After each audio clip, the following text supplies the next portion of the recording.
Antigua Sailing was started in 1968 by hoteliers in Antigua who were trying to extend the season and keep people in Antigua a little longer. So they thought that by putting on a really nice fun race, they would be able to do that.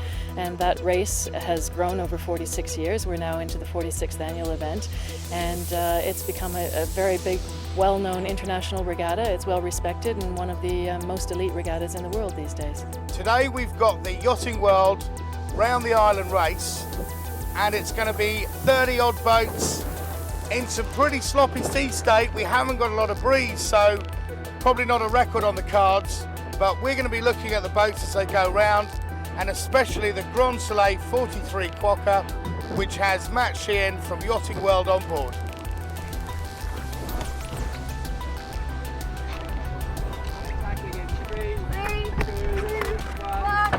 The Quokka team is made up of all amateur sailors.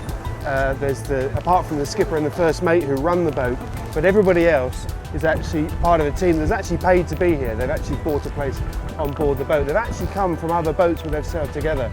But this is sort of the first week that they've ever sailed this boat, so it's all pretty new really. The team knows itself but doesn't necessarily know the boat yet.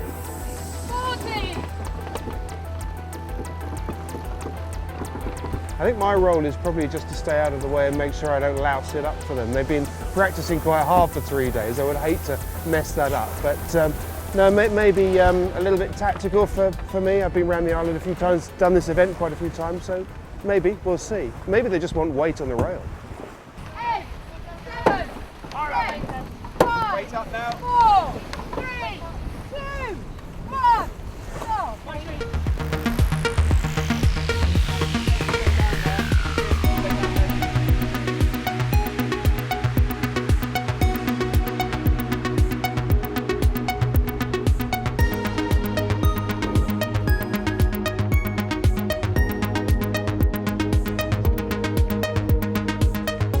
The main competition is just behind us, just there, Lancelot, who are on our tail. Now, we need to be in front of them. We're not actually far enough in front of them at the moment, but we are in a good position, and now we're coming up towards the end of the island, the top corner of the island.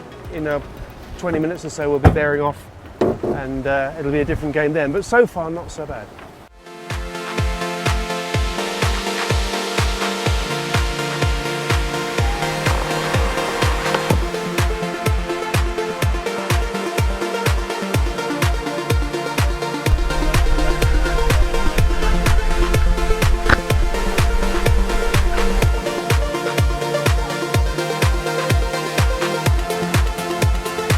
A little bit of excitement earlier on where the buoy that we were supposed to be going around was actually disappearing over the horizon faster than we could get there. Well, nearly faster. Come across that sometimes in the Caribbean.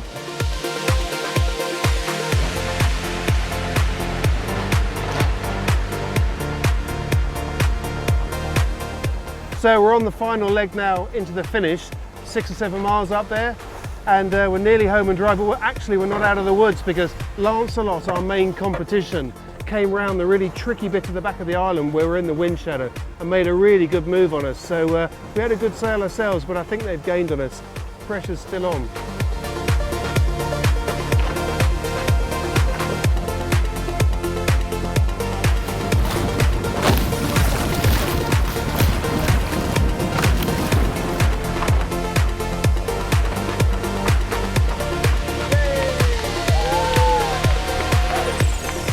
Fowles, Grand Soleil 43 Quokka has had a great race, but we're going to have to wait on corrected time to see whether they will lift the Yachting World Trophy.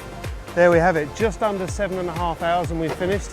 Quite a long trip around the island. In fact, the last beat is always a bit deceptive with tacking in up the shore and you think you're there and then there's another headland and another headland. But we did all right, we did very well. We picked up pretty well on the last leg and 7.5 hours later we're finished. Bar, here we come. Matt and crew did win the Round Antigua race. They were given redress for chasing that moving mark, and they tied with Lancelot 2, a battle which would continue throughout the week. Now, last year's overall champions of the week were from Florida, racing the J120 El Ocaso. Richard Westland and crew put in 7 straight wins, and they were back to make it 2 in a row. Well, I don't think El Acaso are going to have it their own way. It's always difficult to come back and defend your title at Antigua Sailing Week, and there's some hot competition just in their own class. Phil Lott's Swan 42, Artusa for example, they've been on fire this season. Artusa was one to watch, but some of the strongest contenders came from the charter fleet, which made up nearly half of the 103 entries, a key element of this regatta. The charter market is quite interesting. We have, from Sunsail alone this year, we have over 23 boats. But what's really interesting in recent years is the development of what we call the head boat charter market. And there's a tremendous number of quite racy boats out there these days that sell by the spot. So people pay a fee to race on the boat, and they put together a crew that may not have met each other before. And then the other market, of course, is just the racing boats that are chartered out. So you can charter a boat without a skipper, and you put your own team together and come and charter the boat. And that market is really developing as well. We're seeing a lot more boats and good quality boats in that market. One such boat was Lancelot 2, a fast and sporty 40-foot Beneteau chartered by Jeremy Thorpe and his crew of keen racing friends. Well, I've been wanting to come and do the regatta for years, and we don't have the right sort of boat to come and race here. So I'd looked up, what classes were here and what boats had raced before, and found there were a lot of charter boats already coming out to the regatta.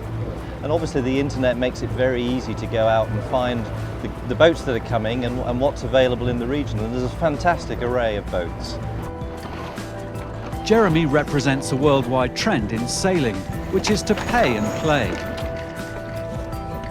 I think it's a fantastic way of doing it. It may look relatively expensive when you look at the headline price, but compare it with running a boat like this, you're talking a big budget. And if you've only got a week or so sailing, and we haven't, our crew have never sailed together before.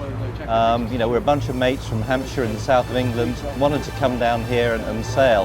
And here we are on a first class race boat, beautifully prepared. Big hikes out after the start line. Let's really get this boat flat and so we can power up and push on through the start.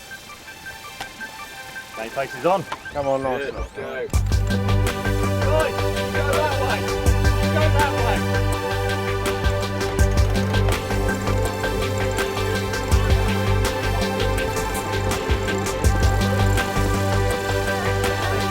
Come on, Jacko.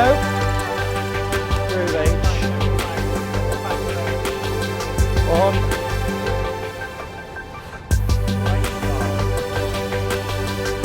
That's great, Henry. Stay in the groove now. That's good.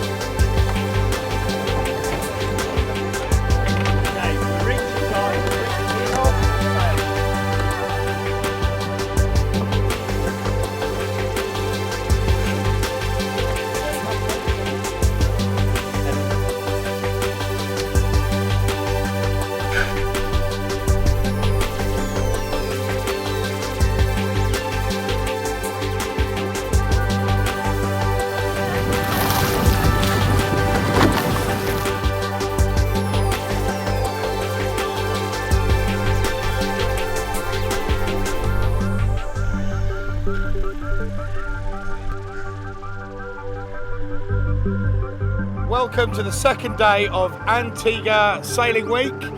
We're with CSA 4, the performance class back in beautiful Rendezvous Bay. The committee have set a very tight windward leeward with a reaching leg. It's quite a complex course and all these boats are clustered together. There's a fantastic battle at the front. Quokka's up there, but so are Smile and Wave and Jeremy Thorpe's Lancelot 2. Henry out of it, has killed it.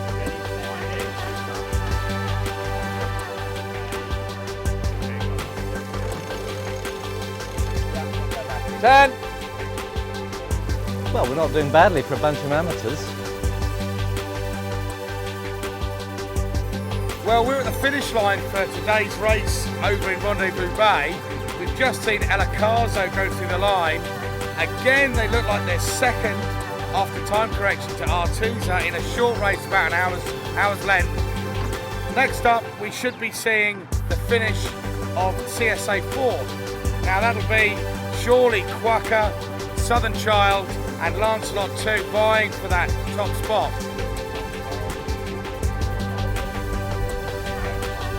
Yeah, we're pretty happy. I think, if you'd said to us, coming into the regatta that we'd have these sort of results, this sort of boat speed, we'd be very happy. So we've just got to stay that way, keep plugging away and see what happens. Conditions were perfect for Antigua Sailing Week, but big winds were on the way.